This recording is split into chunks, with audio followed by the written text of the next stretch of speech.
Carabina 30-30 que los rebeldes portaban y decían los federales que con ella no mataban.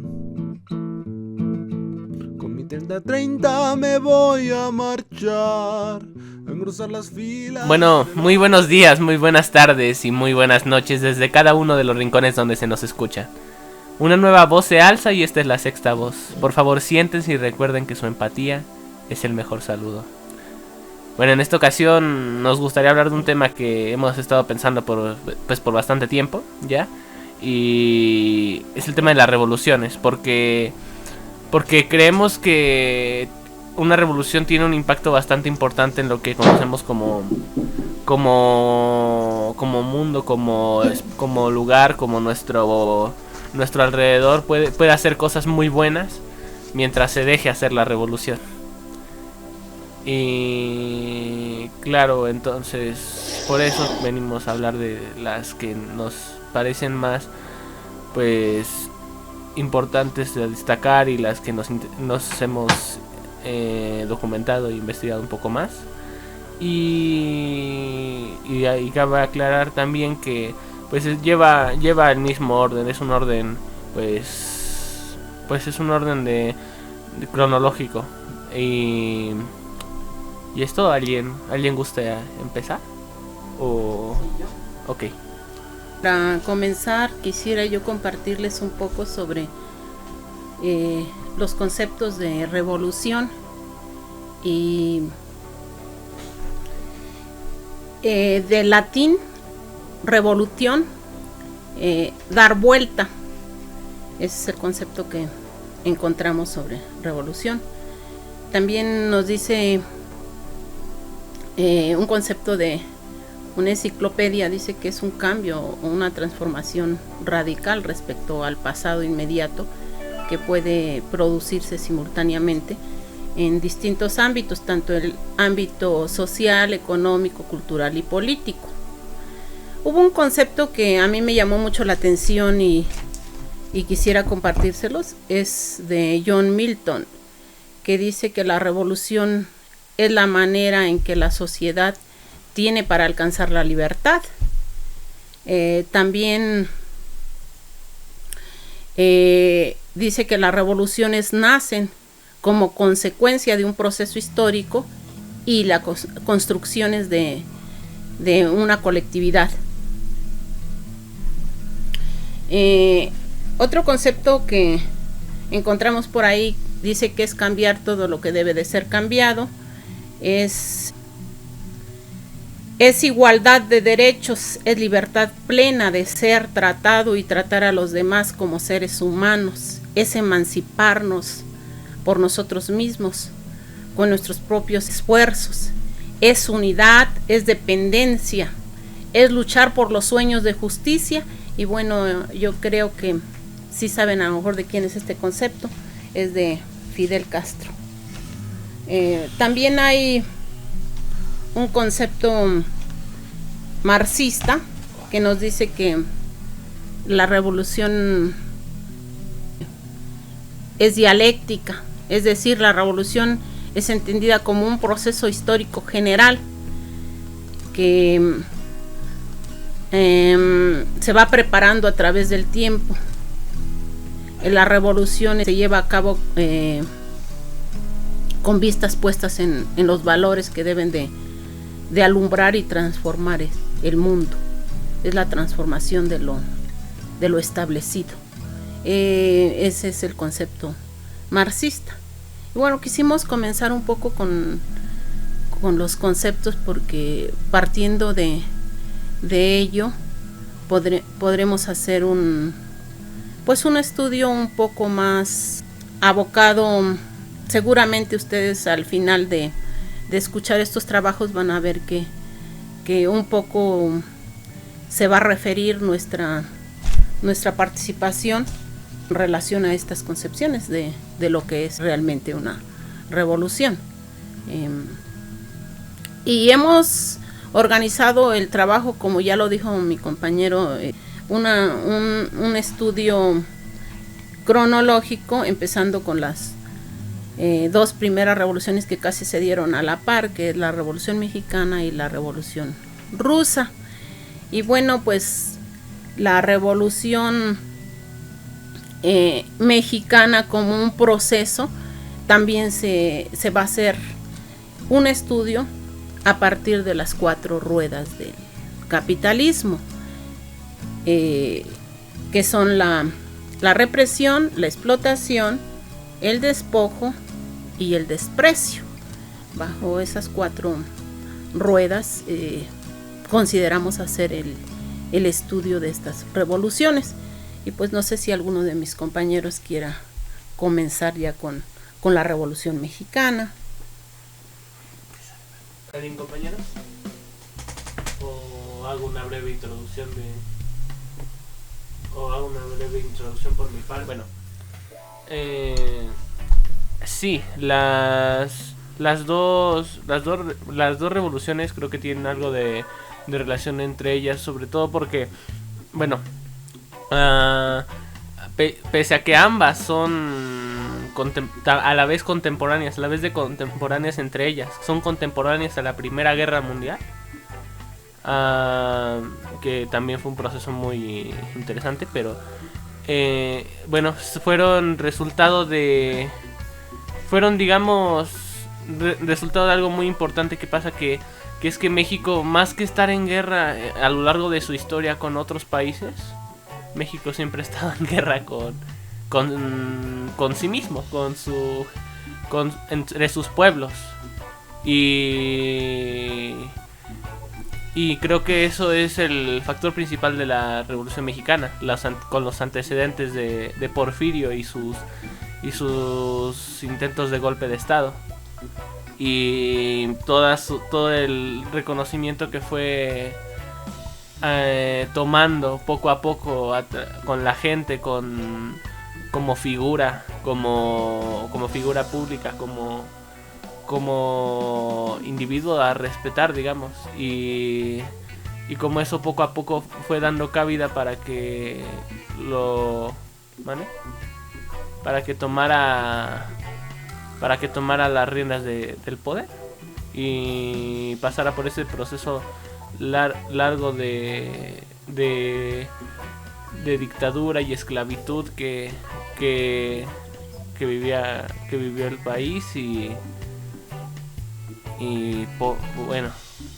bueno, todos los intentos por derrocar esa dictadura que se ve. Creo que es lo más cercano que podemos decir a un antecedente, y no sé si quieran continuar.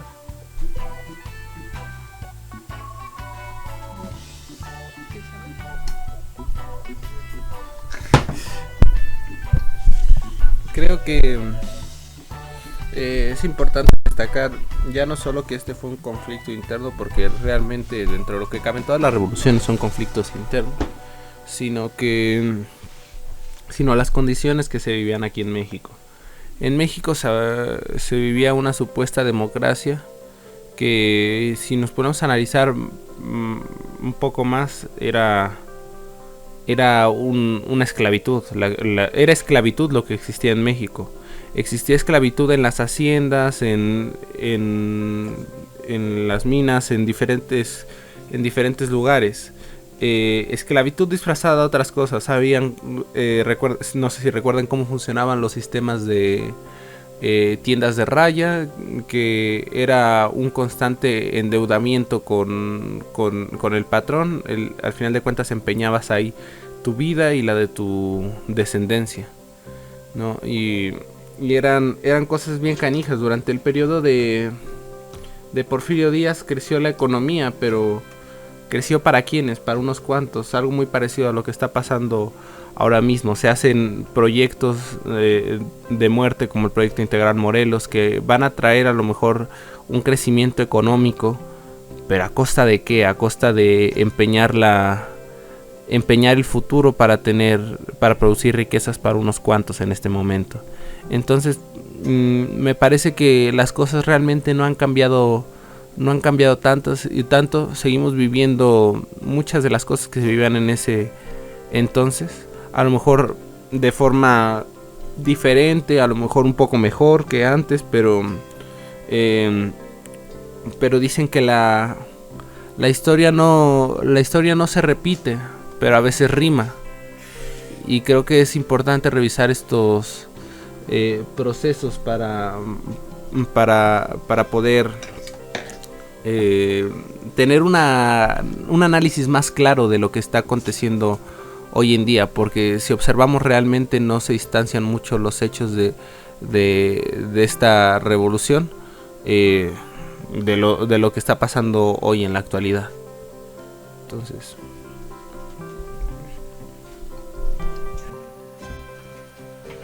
los datos son significativos no tan solo para México sino para todo el país. Hay datos significativos muy importantes.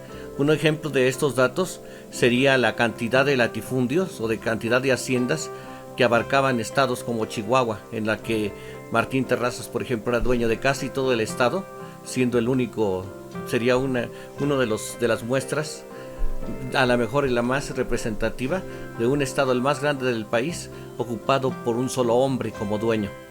Esta desigualdad pues obviamente va a traer junto a ella el desprecio de todas aquellas personas que estaban alrededor. A lo mejor apenas una muestra. La otra serían los enganches que se hacían por distintos lugares del país, en el caso del Enequén, en el caso de las minas, donde los trabajadores vivían en condiciones paupérrimas, o la creciente industria que dejaba obreros con salarios miserables, mientras que los que venían de fuera, los extranjeros que invertían, se llevaban la mayor cantidad de estas ganancias. En esa desigualdad y desprecio aparecieron entonces ideas emancipadoras, las ideas emancipadoras de hombres, de los anarquistas, especialmente don Ricardo Flores Magón y Enrique, quienes desde muy pronto empezaron a repartir propaganda en el país, donde se hablaba de esas desigualdades, pero más que hablar de las desigualdades, se hablaba de ese desprecio que se tenía porque una parte de la sociedad, apenas 1% en aquel entonces, era muy rica, y todo el resto del país era analfabeta o tenía dificultades para acceder siquiera a situaciones de vida siquiera por lo menos viables. Entonces esas serían algunas de los datos más importantes, pero el despojo era descomunal. Era tan descomunal el despojo que no podía decir que hubiera en el país apenas una cantidad de personas que tuvieran una administración o un trabajo propio. Aquí en el estado de Hidalgo se habla, bueno, en aquel entonces, de que apenas eran 15 o 20 haciendas las que abarcaban todo el territorio del estado, y este territorio había bien pocos campesinos que se pudiera decir que tuvieran tierras propias.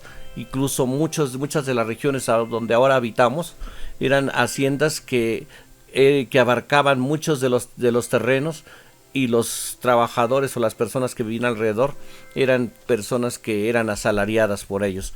Entonces todo este panorama de desprotección, de desigualdad, de a veces de usar el poder, sobre todo de los patrones, en el caso de lo rural, de usarlo para abusar de la gente del pueblo. Todo eso pues trajo un hasta aquí, un ya basta que vino a manifestarse en diferentes situaciones. Ya existían, por ejemplo, en aquel entonces los primeros bandidos, las primeras personas que repartían o que se peleaban por dar un poco a los pobres, y aparecieron entonces las figuras que rememoran sobre todo la idea de que no todo estaba bien en el país. Muchas de las cosas que se pueden ver tanto en el arte como en la literatura lo muestran. Una de ellas, bueno, las muestras más representativas de estas son las obras en las que Bruno Traven recrea la rebelión de los colgados, o en el México bárbaro de Turner, son, digamos, la representación más vivida de esta represión, de esta represión que el país tenía y de esas desigualdades que llevaron al ya basta, que apareció el 20 de noviembre de 1910, pero que tenía ya una secuela anterior. La secuela anterior era el dolor del pueblo, el hambre del pueblo, la idea de que tú estás favoreciéndote, tú que no trabajas, sobre todo era una idea profunda que dejaron los anarquistas, tú que no trabajas, tú que eres dueño de todas esas tierras, tú que no haces nada, ni siquiera mueves un dedo por ellas, tú que eres patrón de esta fábrica y que no haces nada más que ser dueño de los medios de producción, ¿por qué vives mejor que yo que trabajo? Era uno de los gritos más fuertes que se da para el inicio de este proceso. Y bueno, pues muchos de nuestros abuelos y de las gentes de nuestro pueblo, a lo mejor si trajéramos sus voces, serían la muestra más representativa de que había un dolor y una rabia tremenda, porque aquellos que no trabajaban tenían todo lo mejor, ya hasta era despreciado el trabajo, pero sobre todo esa idea de por qué unos tienen mucho y nosotros no poseemos nada.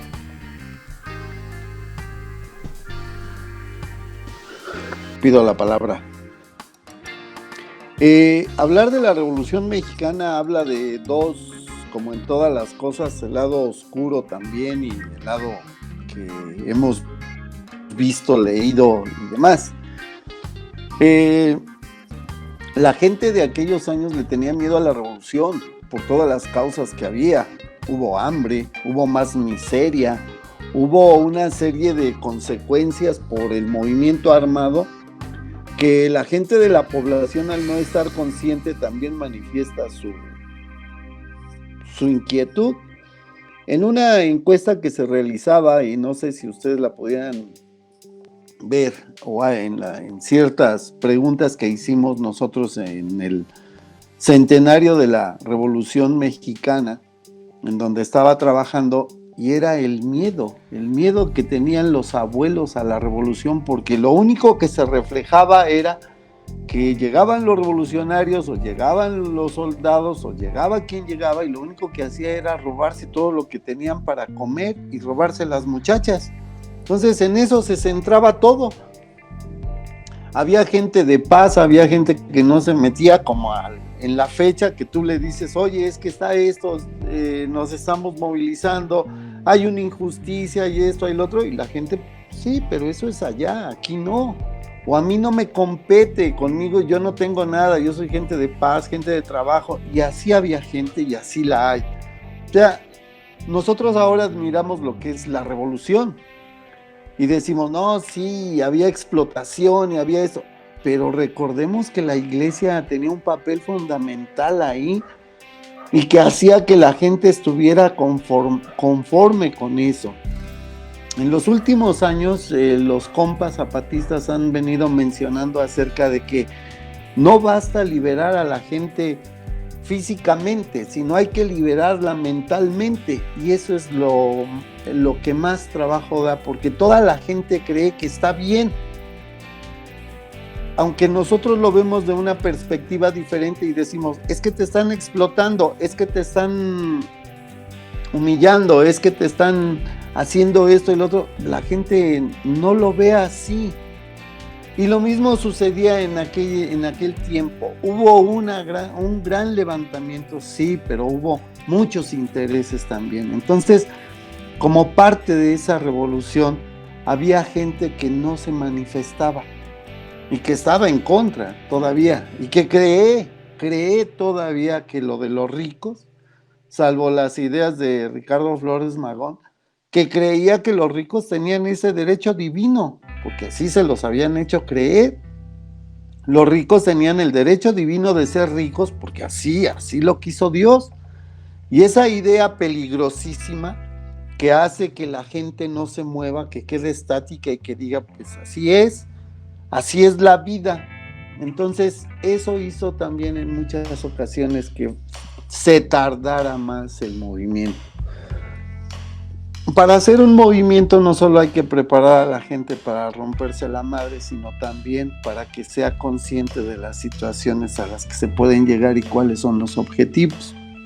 Y la Revolución Mexicana fue un movimiento como visceral, como impulsado, como directo, como vámonos ahí, despertar el odio que se tenía guardado por la esclavización que ya dijeron ustedes, hacia los campesinos, hacia los obreros. Y entonces fue un levantamiento así, ¡pum! Y muchos se encauzaron, muchos caudillos surgieron y todo. Que hubo cambios sociales, políticos, ideológicos, a través de esos 10 años de revolución, efectivamente sí los hubo. Que hubo cambios y todo, sí, pero ¿quiénes cambiaron? También, ¿quiénes hicieron esa revolución?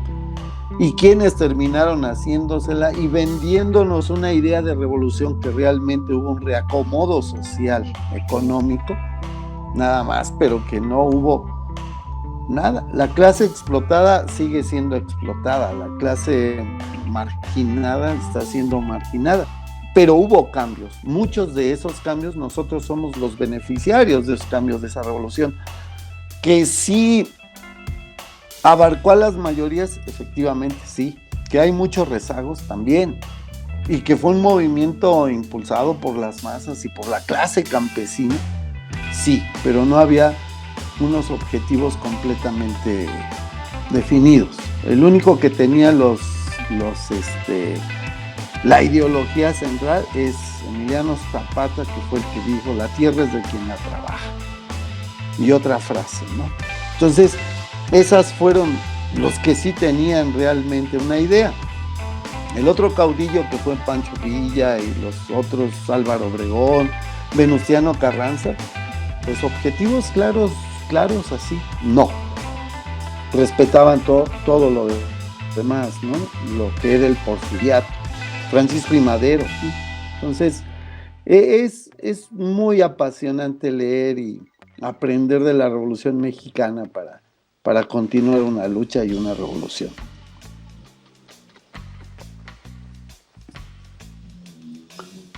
Pues sí, bueno, siguiendo con esto, pues buenos días igual, buenos días, buenas noches, buenas tardes, donde nos escuchen. Pues sí, el hablar de una revolución y una que es a nivel mundial, que fueron varias, ¿no? Pero el que parte de la Revolución Mexicana, que es una de las principales del siglo anterior, entonces pues sí viene marcando muchas cosas, ¿no? Viene marcando por qué se da después de que viene la Primera Guerra Mundial, pues vienen estas revoluciones ya en cada país de manera interna, ¿no? Pero sí, aquí si nos damos cuenta, pues siempre, ¿por qué surgió? ¿Por qué surgió? Porque siempre sobre los explotados, siempre sobre la gente trabajadora, la gente indígena, o más que nada ellos, ¿no? Que siempre cuidan lo que es las tierras, cuidan lo que es la madre naturaleza. Pero sí, recordemos que más que nada lo de la Revolución Mexicana, pues parte, ¿no? De eso de que pues se estaba dando pues sí, había un progreso en ese tiempo en el país, ¿no? Había un progreso industrial, tecnológico, ¿no? Pero cada vez esto era por inversiones de cuestiones privadas o inversión extranjera, capitalista. Pues sí, nada más venían, y como sigue hasta ahora, ¿no? Vienen gente capitalista a lo que es al país, explotan todos los recursos y se van, ¿no? O sea, cada vez siendo más ricos al más rico y más pobre al más pobre, ¿no? Y más que nada despojando todos los bienes que tienen, ¿no? O sea, ellos, esa voracidad que tienen los capitalistas, ¿no? Por querer todo acaparar. Entonces sí hay puntos de que no dan, ¿no? Entonces esta revolución fue una parte ¿no? Parte de lo que fue dándose. Entonces, pues sí, todo es en relación a la posesión de tierras, a la posesión de todo esto, ¿no? Donde fueron despojándose, por eso surge, ¿no?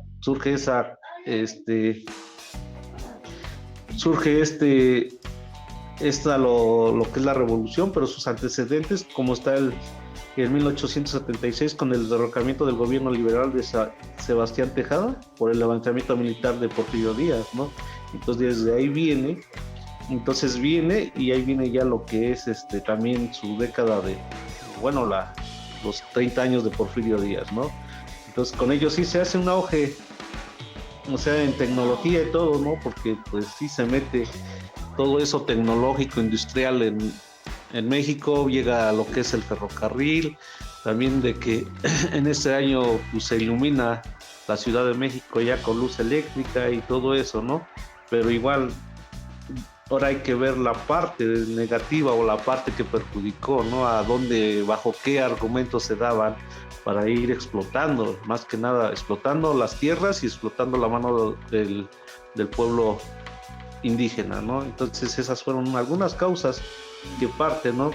Y pues igual después de ahí surgen ya las causas sociales y el que queda más impregnado es el plan de Ayala con Emiliano Zapata, ¿no? El de que todos los trabajadores o todos los campesinos, y sigue permeando hasta ahorita esta idea, ¿no? Aquí en cualquier movimiento social que se está dando en México es por eso, ¿no? Entonces, pues viendo todo esto, lo que es la Revolución Mexicana, en todos esos antecedentes, ¿no? Que igual como parte de Francisco Madero, y de ahí todos los que vienen antecediendo, pero también en ellos, ¿no? Cómo se viene dando esas ideas, políticas, ¿no? Que cada uno tenía, cada líder que tenía, ¿no? Emiliano Zapata tenía sus ideas, Francisco Villa también, asimismo los gobernadores o presidentes que en ese momento se eligieron como Francisco y Madero, ¿no? Que él al último defendía otras causas y empezó a perseguir, ¿no? A Emiliano Zapata y a Francisco Villa, ¿no? Entonces hasta derrocarlos, posteriormente lo asesinan y así se viene dando, ¿no? En esos años, ¿no? Hasta que terminan ya, pero esas ideas se vienen dando, ¿no? Entonces, pero vemos esos antecedentes, cómo ocurre, cómo viene dando, ¿no? Y así vienen esos movimientos. Entonces, pues aquí hay grandes figuras, todos tienen sus antecedentes, pero más que nada es eso, ¿no? Que siempre se va hacia la inconformidad de los pueblos originarios y de los pueblos de los más de la clase trabajadora, ¿no? Siempre surgió eso. Entonces pues es lo que te puedo comentar en base a esto de la Revolución Mexicana. Gracias.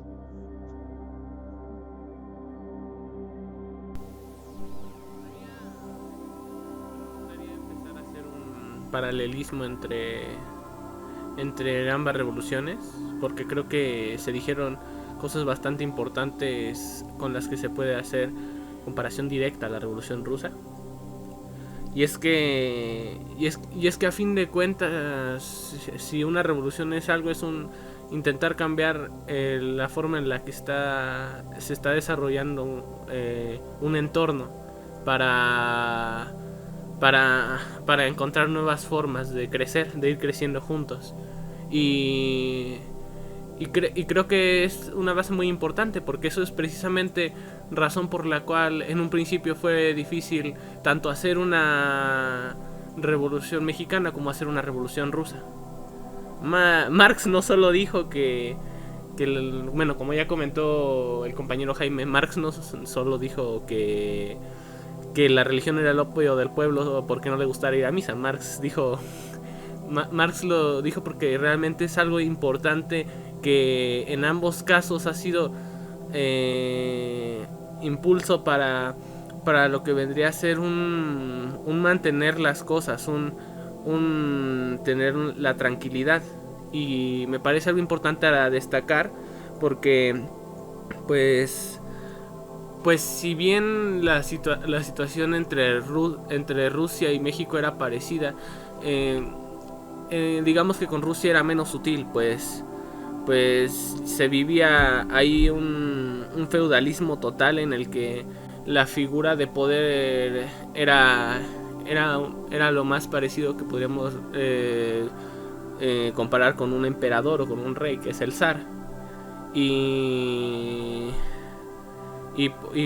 poco a poco, con los años, con los movimientos, con los pensadores, con los que dijeron que había otra manera de hacer las cosas, la comparación directa entre los hermanos Flores Magón, que vendría que podríamos hablar del mismo Marx, o de figura pública, hablemos de Lenin. Y pues ellos fueron los que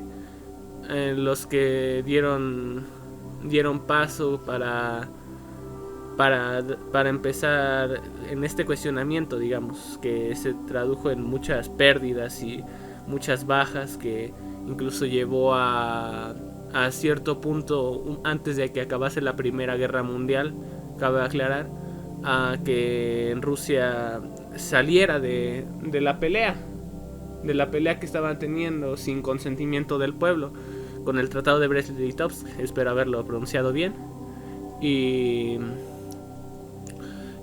cosa que terminó dando si no bien, igual pasó como en la Revolución Mexicana, pues sí dio idea que no fue una revolución completa. Pues hubo avances, hubo mucha mejora de la calidad de vida de varias personas por igual, pero quedó mucha mala hierba, quedó muchos restos que muchas digamos raíces malas que no pudieron salir de esto que llamamos México, de eso que se llama Rusia. Y poco más, si quisieran seguir comentando. Quisiera agregar un poco en relación a las 4 ruedas del capitalismo,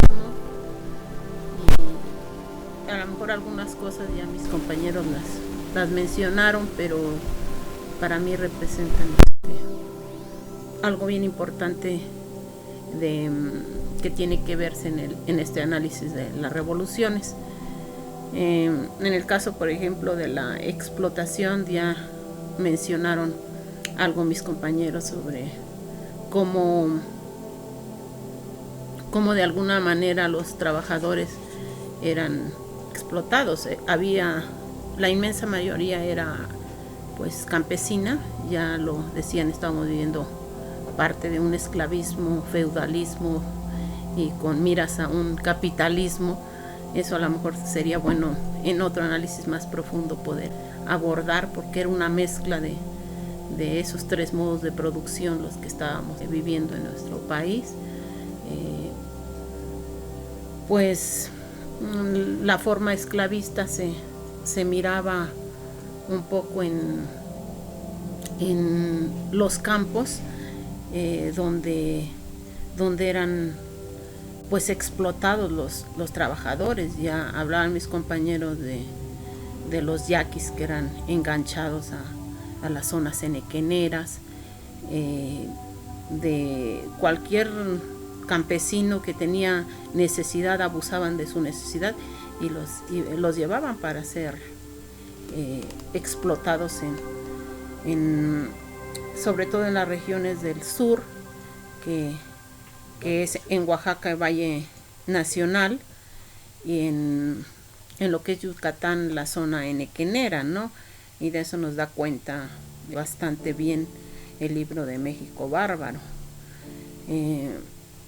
Digo una forma esclavista porque esta gente pues era explotada de tal suerte que el que más duraba a veces era 8 o 9 meses de vida. Al llegar a ese lugar los hacían trabajar jornadas bastante largas, con una alimentación muy precaria, y pues por lógica alcanzaban la muerte muy pronto, ¿no? Morirse de agotamiento, de inanición, de fiebre por los moscos. Y bueno, era una cosa muy triste la que vivían los trabajadores. Y bueno, si alguien quería en determinado momento sublevarse, tratar de hacer algún movimiento, las huelgas eran pues calladas.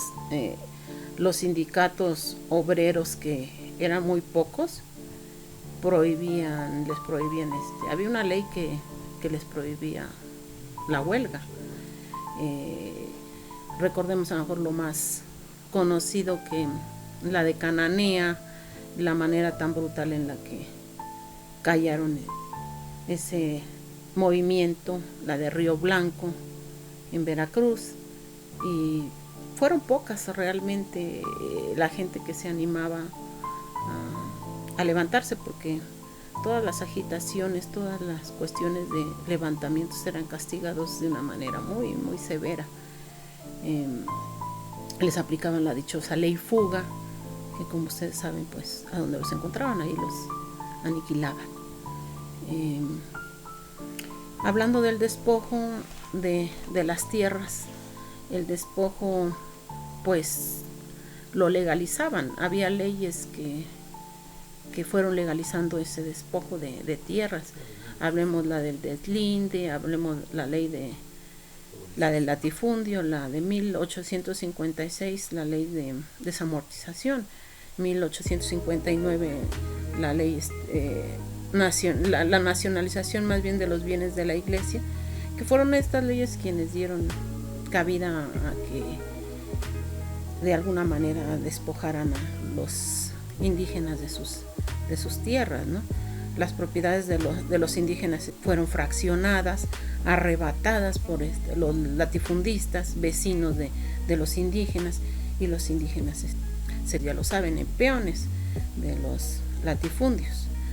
Esa acumulación originaria de la que habla Marx en El Capital consiste en despojar de las propiedades de tierra para que en determinado modo vayan acumulándose en unas cuantas personas, y eso pues es lo que hacía el despojo. Y pues el desprecio ni que decir mucho. Hay muchos escritores que han hablado de esta parte, que es el desprecio a los diferentes, sobre todo a los indígenas. El caso más sonado, por ejemplo en Chiapas, se escribe en la rebelión de los Colgados, se escribe un poco la historia de cómo al llegar los indígenas a la periferia de las ciudades, como les eran arrebatados sus productos que llevaban a vender a las ciudades, y de alguna forma no los dejaban pasar. Se sentían incómodos, incluso el estar en los pueblos o en las ciudades. Eran mal vistos que pasearan en las plazas públicas, porque esas plazas eran de los pequeños burgueses. Aquí en nuestro estado hay un libro que retrata mucho esa situación, y es La nube estéril, un libro escrito por un profesor, el profesor Antonio Rodríguez, quien escribe este libro. Un poco retrata cómo era el desprecio que tenían por los indígenas, sobre todo del Valle del Mezquital, y cómo de alguna manera este desprecio tiene que ver también con la acción que se hacía, porque cómo los detenían pues en las orillas de los pueblos para quitarles, en este caso acá en el valle, sus ayates, sus costales, sus lazos que traían a vender a la región, por ejemplo de Ixmiquilpan, y todo ese desprecio, esa explotación que tenían con los indígenas, pues era de alguna manera lo que hace que el capitalismo camine, que el capitalismo de alguna forma se vaya nutriendo. Estos antecedentes y forman parte a lo mejor de este proceso de revolución que nos dan cuentas de por qué se genera, o sea, por qué se da ese ya basta, ese grito de guerra, porque en realidad las condiciones en las que vivían eran condiciones muy demasiado miserables.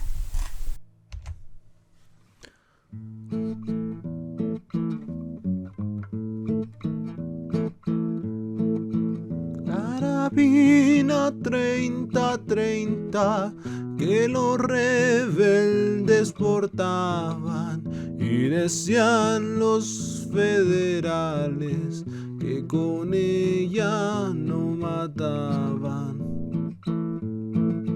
Con mi 30-30 me voy a marchar, a engrosar las filas de la rebelión. Si mi sangre piden, mi sangre les doy, por los habitantes de nuestra nación.